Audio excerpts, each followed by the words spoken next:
Marshall Mm-hmm. Goldsmith wrote a great book called Triggers. When we can Mm-hmm. recognize our trigger, maybe if we're intentional, we can respond Mm-hmm. differently. The whole goal, again, is to be able to be an inspiring leader.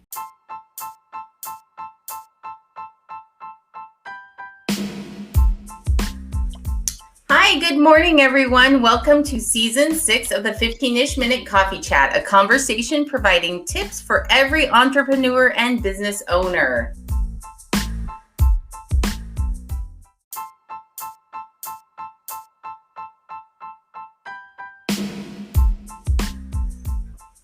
An expert in small business consulting and owner of Dale Carnegie, Hawaii, Jan Kaeo hosts Selena of Hauoli, Socially Inspired, and Anna of NomadAbout to share her expertise on excellent leadership qualities and how you can develop them as a small business owner.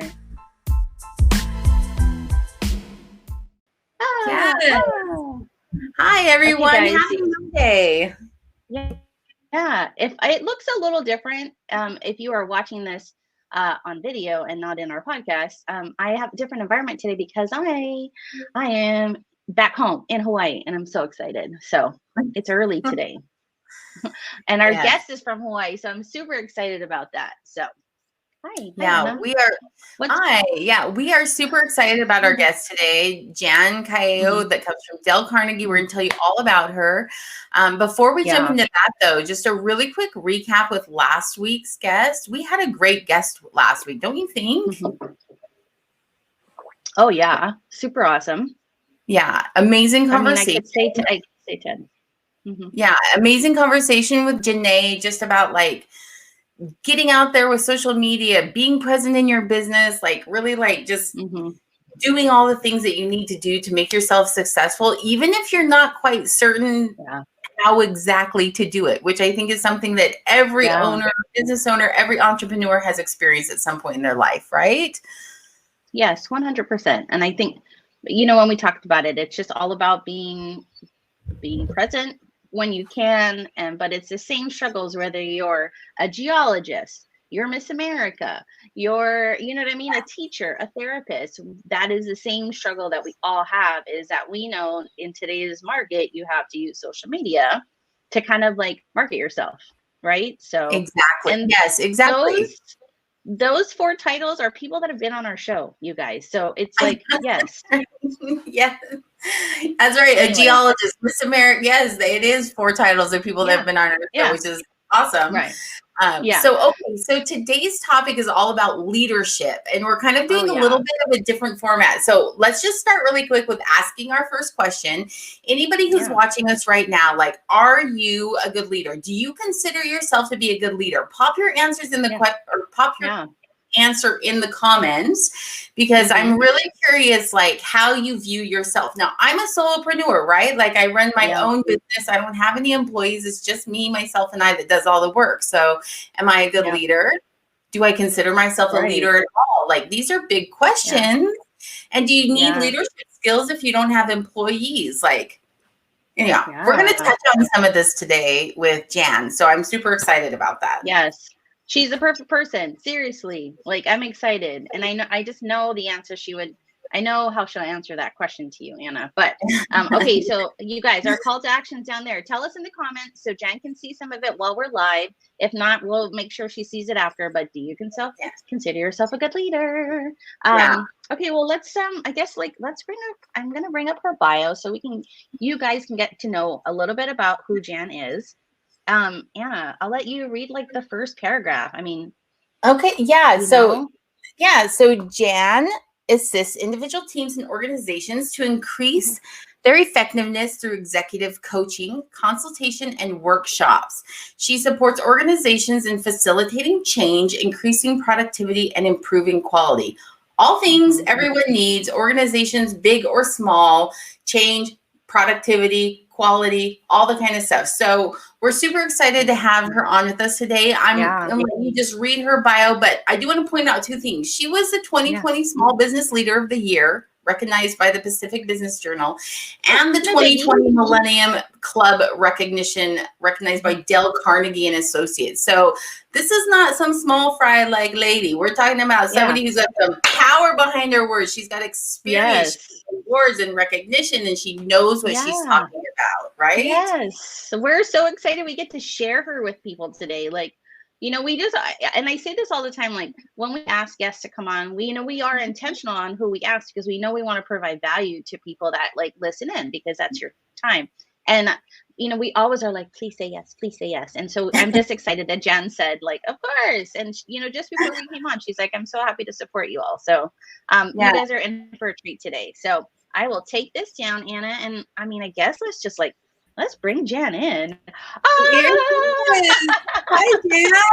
Good morning. Good morning. Yes. Welcome to the show. Thank you for also being up early with me. Like, I'm in your neck of the woods today, Jan. So absolutely. Look, we already have a comment. Sandy said, I've been in management most of my life and have done tons of leadership. I think I'm good. Which is awesome, right? Yeah. So Jan, would you just say like when you can recognize that that's a good trait, like the confidence is there? Yeah. So everything begins with confidence, right? If you are more confident, you act or behave in a way that demonstrates that level of confidence. So good for Sandy. Yay. Yeah. Yay. Oh my gosh. Already our first tip, right? Yes. Fake it till you make it. It's almost like the message behind that. Even if you're not feeling it like internally, act with that confidence, like you know what you're doing. Yeah. Right. Yeah, and it's interesting. Amy Cuddy, who is a great writer about presentations and presence, says, "Fake it till you become it." Oh, I like that better. Ooh, yeah. So I like that way better. Yeah. Leadership is really a journey, right? So it's, if you think that you've arrived, you kind of stop growing. And it's okay to plateau and, rest on your laurels for a little bit, recognize your accomplishments, recognize what you do well, because I think that's really important, especially as we have gone through COVID over the last, 16 months. But if you're not green and growing, we say that you're kind of ripe and rotting. Oh. Ripe and rotting. I'd rather be green and growing, and that is another thing I'm writing down right there you now go. In my notebook. Right? Green and growing. There's something to be said about that, though, because when you think about it, like nobody expected COVID to happen, right? So if a leader is resting on their laurels, like, I got this, I know what I'm doing, I can go through anything. But then COVID was like a slam from the side that nobody expected. Right. And I feel that whole idea of like, there's always something more to learn or something else that you can become better at or become an expert at, because you never know what's going to come sideswipe you or your business or your family or, all these things that are important to you. So I love that thought. Yeah. No. Okay, wait, before we get inside, we have to do our coffee cup selfie with Jan, so we don't forget. We do. Yes, we do. This is something we like to do, but okay, here we go. Guys. Can you see mine? On 3. Yes, it's like happiness starts with happiness. I love happiness. Me too. Yeah. Okay, on 3, guys. 1, 2, 3. Yay! All right, now we can get in. Now we can get into it with Jan. Cheers. Yes, we can. Cheers. Okay. So our format today that we decided to do, normally we just asked a couple of questions and then have a good conversation about it. But when Selena and I started coming up with questions for today, we had so many questions. We thought what we would do instead is a little bit of like a hot shot format, where we now have 7 questions for Jan, and we're going to just toss them at her one by one and give her a couple minutes to answer each one. So you're going to walk away with a whole bundle of tips. And then if you want more information about it, you can reach out to Jan, because we're going to tell you how you can contact her. You can see what Dale Carnegie offers in terms of leadership development. I mean, that's her specialty. Or you can reach out to Selena and I, and we'll muddle our way through this growing process together, right? Right. Good. Yes, absolutely. Okay, so let's do it, Anna. Let's start that first question. All right, I'll start with question 1, which is, what's the difference between leadership and management? Yeah. Wow, that's a key question because many managers label themselves as leaders, and they may or may not be, right? So when you think of leadership versus management, think about leading people and managing process and tasks. Ooh, yeah. So the way you know if you're a leader, this is not, I didn't develop this, this is a lot of authors say this, is you know that you're leading people when you look behind and there's people willing to follow you, right? So you're not leading if people aren't willing to follow you. You might have a title that says manager or, you know, chief, fill in the blank. But if people are not willing to follow you, then it's really tough to call yourself a leader. And leaders are people who can help others change their attitude and behavior. Okay.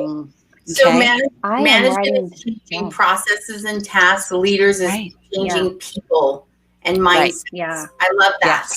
That's a great takeaway. All right, Selena, you want to throw questions out? Yes. I have so much about that, number one, but yes. Okay, Jan, number two. What are the most important decisions you make as a leader for your organization? So do you mean me personally or generally speaking? Yeah, maybe generally speaking, and then you can say personally and see if they're tied together. Yeah. So the most important decisions you make as a leader should center around your people, right? Because if leadership is about leading people, it should be really about your people. In the Dale Carnegie programs, we help our participants recognize that when you are a solo performer, you are responsible for the results of your own actions, behaviors, accomplishments. When you become a leader of people, your measure of success is determined by the performance of your team. So it's not just your solo performance anymore, it's the performance of your team. And when you're a good leader, that team performance is greater than anything you could do by yourself. So we help leaders turn the focus from their own performance to the performance of their team. That's a really interesting concept in the sense of like, I mean, because you hear a lot about bad leadership, right? And how from the top down, the CEO has to take responsibility, even though they're just signing off on something and have no actual participation in the processes that created the trouble or the trauma or the drama or whatever it is, but they're still responsible for it. So I love that idea that when you are the important decisions, it takes you away from yourself and any self-interested kind of thing and puts it squarely on how you're directing that whole group. Yeah, that's great. That's great. Okay. Yeah. See, guys, I know. Good stuff. I know, right? There's like so much more I want to say. I'm like, oh, we've got like 5 more questions and 30 minutes. Yeah. Right? Yes. When we finish number 7, we'll come back to some we'll come back to some. Okay, next one, Anna. All right. Question number 3 is leadership a learned skill or is it inherent in a person's character? Oh, good question, right? Yeah, right. I think that all of my research, all of my training tells me that people can become a leader. There's no one type of leader that is the most effective. A person's character is important in any position, leadership or otherwise. A leader needs to be someone who wants to lead others. If not, you are a manager managing non-performance, really. So a leader can start with a certain skill set. Like you can see leadership skills in others, but if it's not used to inspire others, then it's just a trait, and that's not being used, right? So people can learn to become better leaders, and there's always room for improvement. Would you say the character is more about the style of leadership maybe somebody exhibits? You know, like you have, I'm thinking like sports coaches, right? You've got the one that's like the mother figure, maybe a little bit, where they're encouraging with praise and positivity and the pat on the back. And then you've got the other type of coach that's like the, what's wrong with you? You know, get out. You know, with like the, I don't want to say belittling. That's not really the word I want to use. But it motivates with the almost criticism. The tough love. Right. Tough love. Thank you, Selena. That's a great word for it. That tough love. So do you think that's where the character comes into the leadership values then in that sense? I think it's not so much character as it is style. Style. So when we look at behavior on any level, there's usually, when we talk about behavior, it's usually dropped into 4 different categories. So kind of what you're talking about is that driver personality, right? Or that amiable personality, or you could have a leader that's more of a financial, has more of a financial approach. Everything relates to numbers or dollar figures or cost savings. Or it could be a leader that's more technical in their approach. They have to follow the policies to a T. You know, they have memorized all of the rules and regs of their department. So it's more of a style than it is a character. So that's really, and so there's 4 main styles. Did we just get that from you then? Driver, amiable, financial, and technical? Yeah. That's awesome. Okay. Yeah, that's definitely I gotta come back to that because I want to make sure I read it. Right? It feels like I want to do like this self-test and be like, what kind of leader am I? You know? I know. I want Jan to tell me, what kind of leader are you, Selena? Okay, number 4. We got to move to number 4. We got to move to number 4. I'm going. Jan, how has leadership changed over the past 20 years, would you say? Oh my gosh, that's an easy one because we do a lot of programs centered around leadership and developing leaders. 20 years ago, leaders were really fortunate that they only really needed to have 3 communication tools to be effective. And it was because the population really responded well to those 3 leadership tools. And so those tools are, when I need you to do something and you don't do it, I'm going to repeat myself because clearly you weren't paying attention. So I need to repeat myself. Right? Yeah. If that doesn't work, then my second communication tool is I'm going to speak louder because clearly you're kind of hearing impaired. You didn't hear me the first time or the second time. So if I speak louder, maybe you'll be able to hear me and do what I need you to do. Right. And then the third communication tool is that if the repeating and speaking louder didn't work, I'm going to speak harshly to you. You know, that tough love tone of voice, I'm going to use that because I'm going to catch your attention and then you're going to do it because I said so. Yeah. So even as a few years as 20 years ago, that perspective or approach or style worked. Wow. In the last 20 years, though, our newest generation in the workforce, which is Gen Z, and then those that are after Gen Z, right? The millennials, Gen Z, the newest who are just graduated from high school, they don't respond well to tactic number 2 and 3. In fact, it's so challenging to be able to keep them engaged because of social media, I think, and the technology that's available to all of us. We have, as leaders, need to develop other tools to be more effective. I think in the last year, it's really challenged leaders like never before. It kind of slapped us, sideways, and a lot of leaders are struggling. Today, our hottest topics at Dale Carnegie is centered around leadership. How do I be an inspiring leader when I'm not even in the same space as my people? I can't have a water cooler conversation. I can't stop by their desk. I have to develop new tools now. And if I'm 60 plus years old and I don't like technology, I'm really struggling. Yeah. Right? Yeah. I read something this past weekend that just really shifted my thinking. I'm always reading because I think leaders need to be readers. And the shift was that whenever we get angry about something, it's because we can't control it. So in leadership, when we get really angry about something, it's because we're not really able in the moment to control the outcome. So if we can recognize our trigger, Marshall Goldsmith wrote a great book called Triggers. When we can recognize our trigger, maybe if we're intentional, we can respond differently. The whole goal, again, is to be able to be an inspiring leader. Now more than ever, we need to develop those skill sets to be able to, number one, retain our people, but then once we retain them, inspire them to do the work that we need done in all of our organizations. Yeah. Right. So 2 quick thoughts about what you said that popped into mind. The first is that old leadership style makes me feel like I'm doing the mom thing all wrong, right? Like repeat myself, talk louder, and then go hard. Right. Right.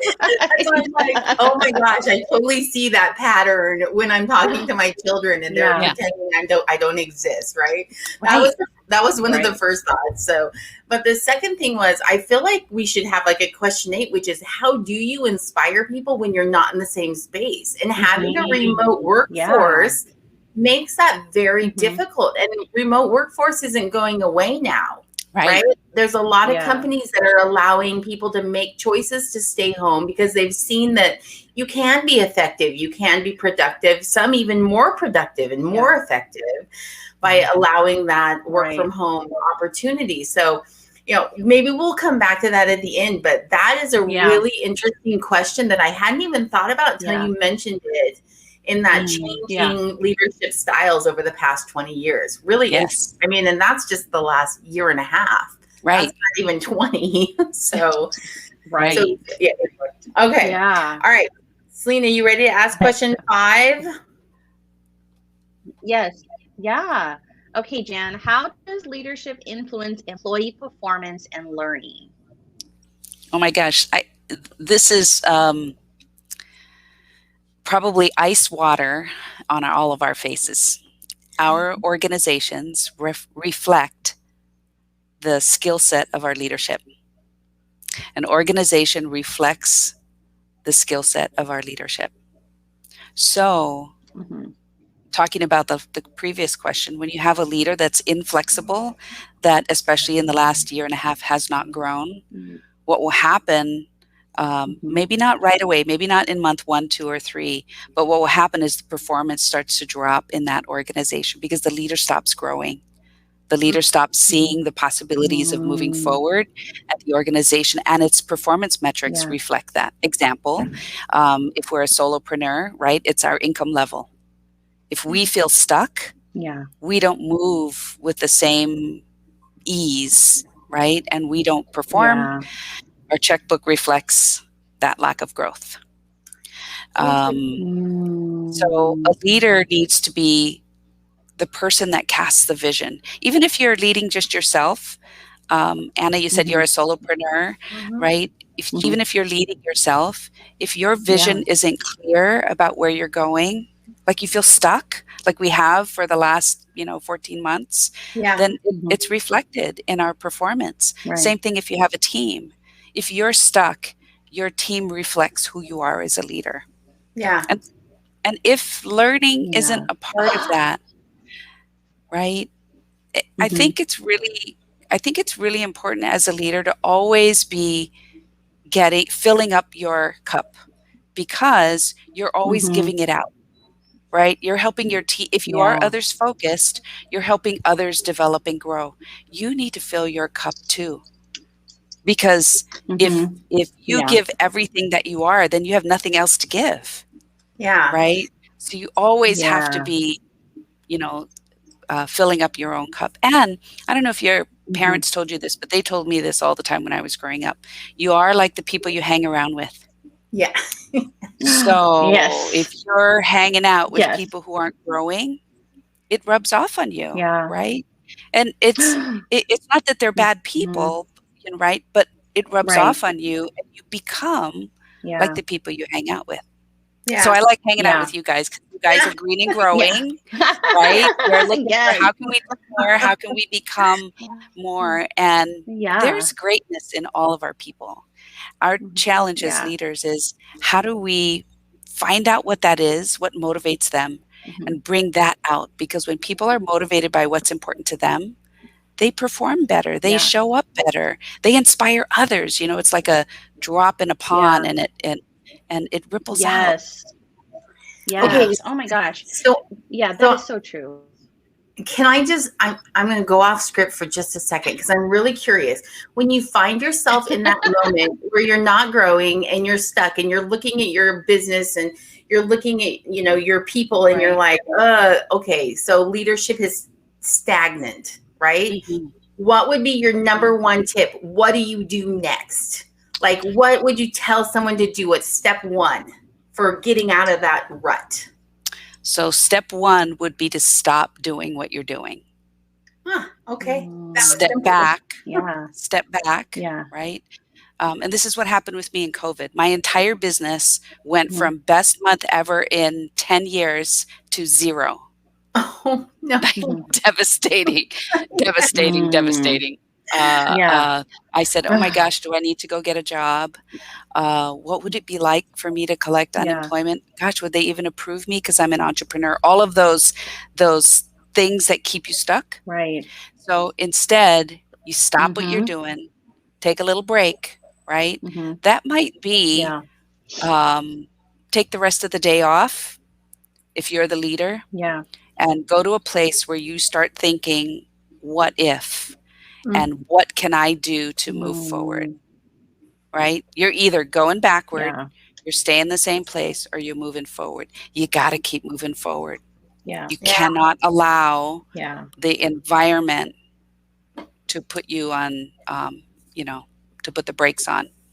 Because Thank if you Yeah. can't move forward, your people can't move Yeah. forward either.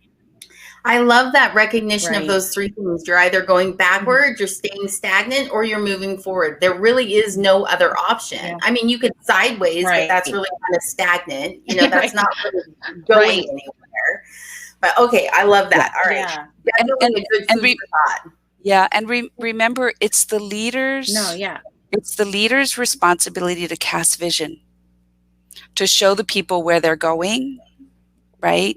Yeah. And if you as the leader can't cast that vision because you don't have one anymore because COVID hit and I'm struggling, am I going to be alive? You know, all of those things that are very real concerns, your people are going to reflect that. Maybe not today, but maybe next week or next month or 3 months from now when you don't hit your goals. Right. Yeah. And that makes sense. I mean, they're all tied together. So yeah. Yes. Okay. Yeah. All right. Question number 6, Jan. What one mistake do you see leaders making more frequently than others?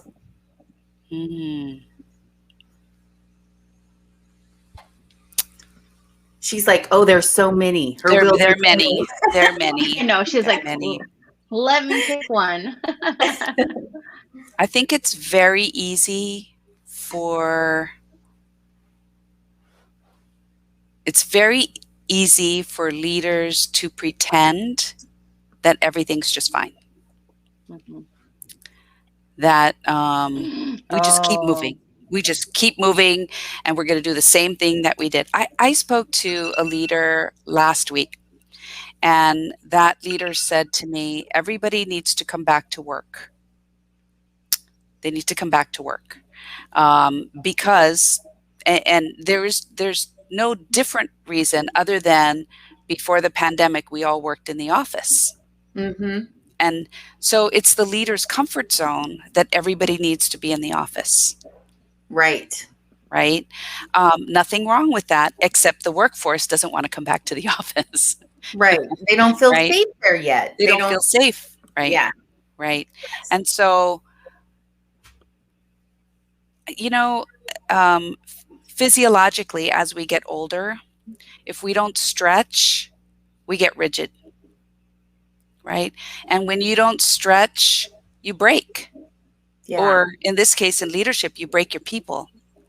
And right now, all of us cannot afford to have our people quit on us and go somewhere else where they feel more valued, where they feel that your leader cares about you. We can't afford that. We need to be that leader. So we need to stretch and say, what inspires our people and what can I do to continue to inspire them to perform at the level that I need them to perform, so that our organization, our department, our team can be successful. And when you stop and think back to what you said earlier, which is that you as a leader, your success is squarely placed on how are your employees doing. So if you're losing employees, you're doing something wrong. Right. So there's something that's not right. The way you're communicating, or your rigidity, I guess, in your policies, or you're clearly not hearing or understanding their needs set so they can thrive. Is what. So yeah, it's very interesting. Yeah. Dale Carnegie did a study all the way back to 2012, and they've continued to add on to the study on employee engagement. And there's been many big studies on employee engagement. It was the phrase in leadership for about 5 years. We're talking about it now because we need to figure out how to engage our team. But there are 3 things that drive engagement. One is and this is the one that we have the most control over, is the relationship with your immediate supervisor. When that relationship is good, the employee tends to perform. When the relationship is bad, right, the employee performs less. The second thing is trust in senior leadership. Are the leaders doing what they say needs to be done? Are they doing what they say? So trust in senior leadership. And the last is pride in the organization. So when those 3 things are in place, you have high engagement, right? And engagement is winning the hearts and minds of your people. They're doing that extra. They're making that extra phone call on customer service, right? They're completing the task before they go home. That's an engaged workforce, as opposed to, nope, 4:00, I'm out of here. Right. Yeah. Can't wait to leave this place. Right. I sit in my car until 8:00 and then I show up. Right. That's a partially engaged workforce. And I mean, in my years of working, I've been there. Okay, sorry, go ahead. Real fast. And Jan. Oh, wait, did I pop off? Am I still here? No, you're here. Okay, go I'm ahead. here Ask still, your right? question. Okay, Yes. Okay, Jan, I have a question. So if you're a solopreneur, right, and this, like you said, how it's almost like everything you just said, though, it's like it definitely applies to yourself. Like you're also your own employee, so do things like be kind to yourself, like you know what I mean, do things that you'll like yourself for, so that you will continue to do well for yourself and your own business. Like just because you're one person doesn't mean you don't need to be a leader for you, right? So think about why are you doing what you do? What is it that you're getting out of it? Yes, we all need money. They still don't take rocks at the store. We need to operate with whatever currency you use, right? But most of us, when we have a level of accomplishment, we're not doing it just for the money. You still need money, but it's not just the money, right? Why do you do it, right? And when you get the results that you want, what do you do to motivate yourself to do it again? Yeah. So I threw up question 7 because I felt like Selena's follow-on just fit right into that. As a one-person business, is leadership important, right? So I love the idea that as an entrepreneur or a solopreneur, or small business owner, where maybe you're working with your husband, or you've got like maybe one employee, but they're a VA or something along those lines, and it's or contract employees where you have to also look internally and say, why am I still doing this? Am I finding joy in it? How do I re-find the joy in what I'm doing? Because that's that growth level we've been talking about. Otherwise, you go stagnant and you just do the same thing over and over again. You don't see the financial growth. You don't see the personal growth. You don't see the business growth. So that's great. What I see a lot of entrepreneurs doing, and I'm an entrepreneur too, right? Is that we work ourselves to the bone, to the point where we hate we hate our lifestyle, we hate our job, we don't hate the work that we're doing, but we hate everything else about it. And why is because we're not speaking to what motivated us to do it in the first place. Some of us really want to do it because of the flexibility, the ability to be with our kids, the ability to be available to our spouse, especially military spouses, right? They want to keep that flexibility so that they can be their best for the people that mean the most to them. But what happens is, as you get busy, because entrepreneurs tend to be really good at accomplishing things, is that we're now working all day and all night. We are not working out and taking care of ourselves. You know, when the kids cry, we're like irritated because we have so much to do, right? We need to go back on what motivated us and make sure that our priorities are in the right place, so that we're there for the long haul. Yes.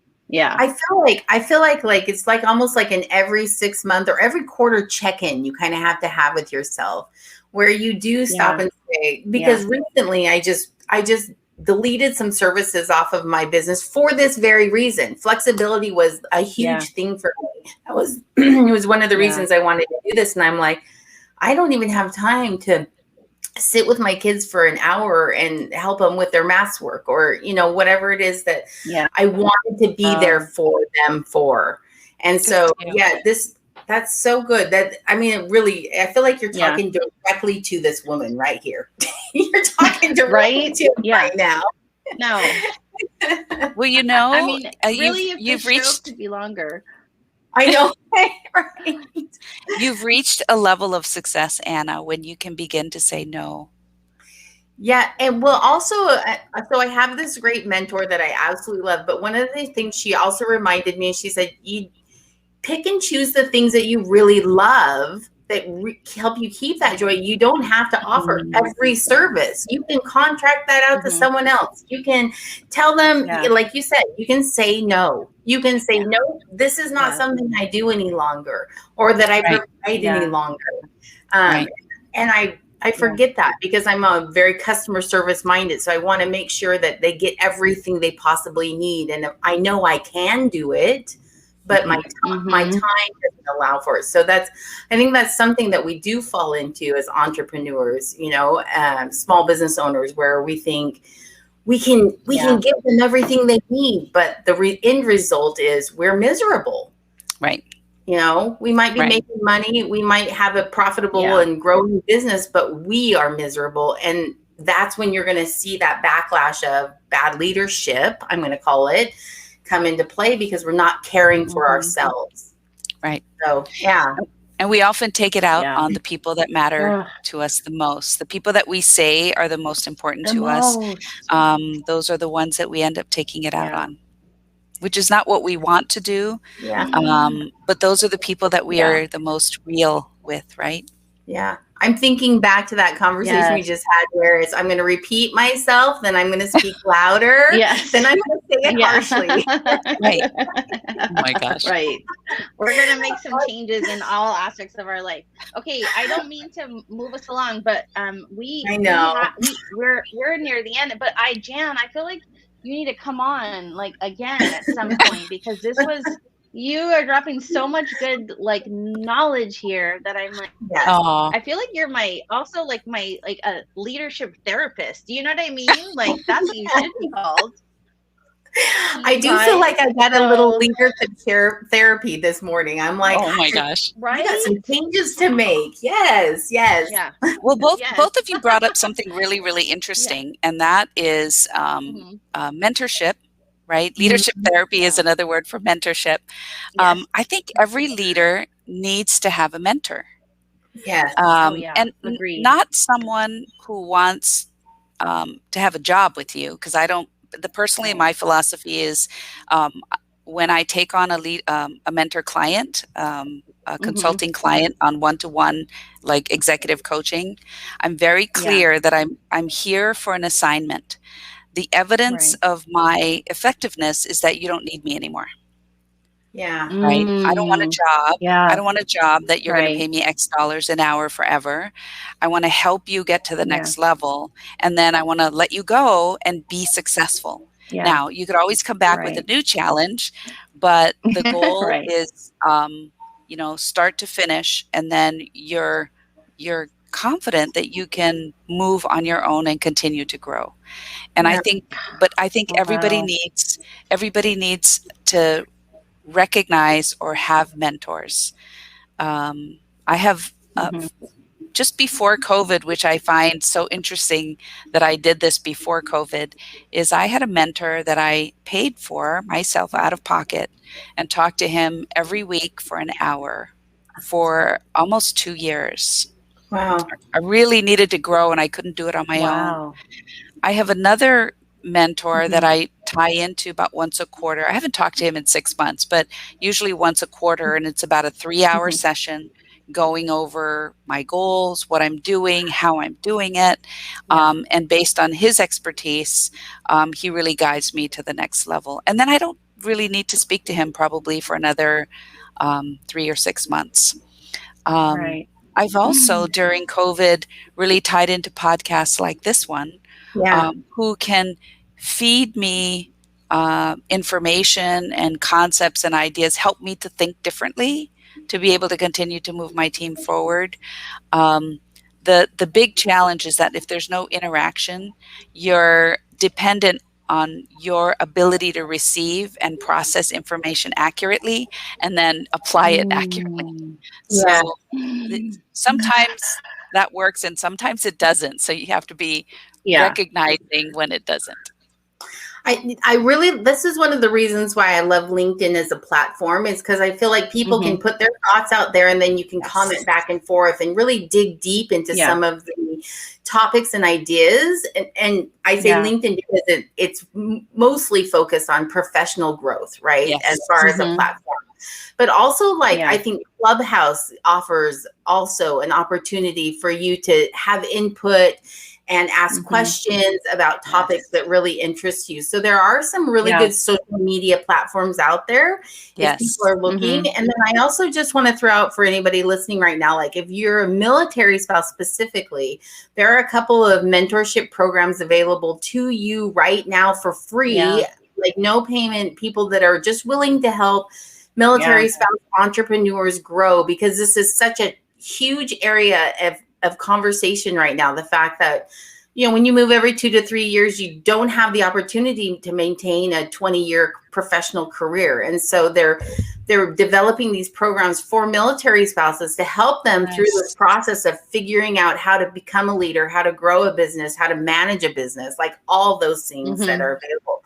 So I love that you reiterated mentorship. I started mine a little over a year ago. We've since finished our time frame, but she has graciously said, I want you to keep calling me. I want you to continue to connect with me. And for me, it's nothing but beneficial to have someone to bounce ideas off of. And I feel like that's kind of, I mean, you were great today in that sense. Like, I really feel like I gathered a lot of good, like, leadership direction, things that I can improve on, things that I need to look at that I hadn't even considered until we had this conversation today, Jan. So thank you so much. You're welcome. You know, I know that you really look to help military spouses. And I think some of those programs come through MWR, right? On the bases. Some of them through that, or like the family services programs. Yes. And then the Small Business Administration have women's business leadership, and that is a great place. If someone has never started a business before, they have free or almost free workshops. I do know that in Hawaii, they actually go out to the bases and they do basic business education, which is really, really powerful. I know that. SBA also does their SCORE mentorship, which is any small business owner that just needs that little extra help with, you know, I don't know what to do on the financial side. I don't know what to do on, you know, the employee training side. And so I actually have a couple of clients that utilize them for that. And that also is a free or almost free opportunity. So many things out there. Like, there's zero reason we need to be doing this on our own, like 100 by ourselves, right? Don't be scared to do that.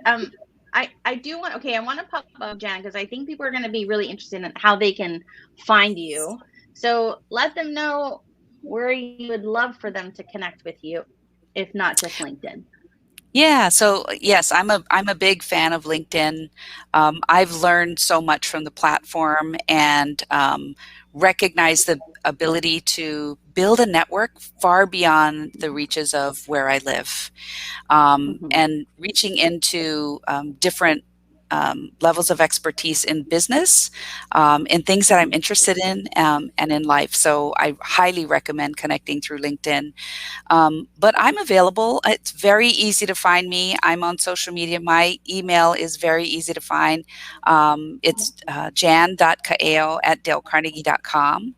I answer everything myself, so I'm not big enough to have somebody else answer my correspondence. I'm crazy busy, but I love, I'm in this business at sort of the end of my career to be able to help others be successful. That's what I find really, really gratifying, to know that I can help people get unstuck and help them move forward again. Does that look right, Jan? Yes. Yes. Okay. Thank you. Yeah. Connect with her there. That's awesome. Yes. Okay. So unfortunately, we're at the end of our show, right? We've got to wrap it up. Yeah. So much. Connect with Jan. I don't want to be, but I know, right? Yeah. I know. Thank you so much again, Jan, for joining us today. Thanks for having me. Yeah. We want to throw up our tip jar. Yes. Caitlin Eldridge of Eldridge CPA. She is our financial wise woman, and she has provided us a tip for all of our shows for the past couple of seasons, which we love. And today's tip is to review your expenses every 2 to 3 months. Are there subscriptions you no longer use? Some that you only need occasionally? Turn those off and on rather than leaving them running. So if you can save yourself a few bucks every quarter because you don't need something that you thought you needed, or you needed just for a small amount of time, don't let those run and just waste money while you're at it. So just something to think about. Yeah. Okay. For sure. And then our toolkit, we said, why not? Let's bring it back up. Right, Anna? Absolutely.